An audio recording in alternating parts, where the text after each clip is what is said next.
Many congregations celebrated the new year by joining together to give praise. DeAndre Hamilton has a summary on what happened on New Year's Eve. I'm on my way to glory land. Churches were packed on Monday, December 31st, 2007, as tradition held up and people flocked to what are called watch night services. There would have been singing, dancing, reflections, and messages to help people transition from the old to the new. This may require us to leave our comfort zone. You know, it's very hard for us to leave our comfort zone. Where there's comfort and there's cozy, we like to stay right there. We don't want to move. But sometimes we have to step out of our comfort zone if we're going to see God operate. Israel had to come out of their tents. They had to break up their tents, fold up their tents, and move on if they want to inherit the promised land. While the physical and mental preparations for a new year are common in a decidedly Christian nation like the Turks and Caicos, the spiritual readiness is paramount for many in a season like this one.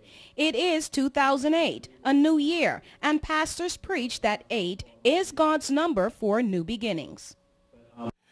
But Jacob said, let me tell you something. I had an encounter with God.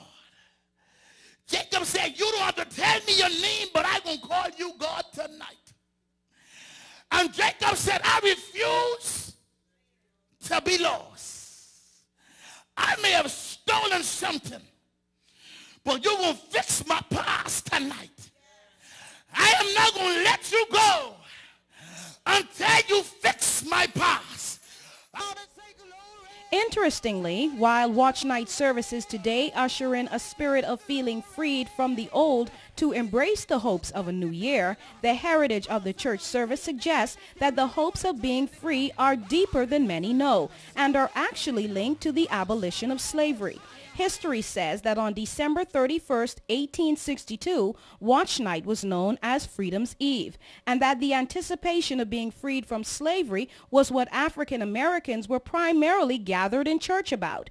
Records say that in September 1862, Abraham Lincoln's Emancipation Proclamation was published and took effect on the first day of the new year. A portion of the Emancipation Proclamation for January 1st, 1863 read, "The executive government of the United States, including the military and naval authority thereof, will recognize and maintain the freedom of such persons, and will do no act or acts to repress such persons or any of them in any efforts they may make for their actual freedom." I don't care who you are. I don't care where you're from. You can't expect to have contentment and fulfillment and enjoyment in life when Jesus Christ stands on the outside.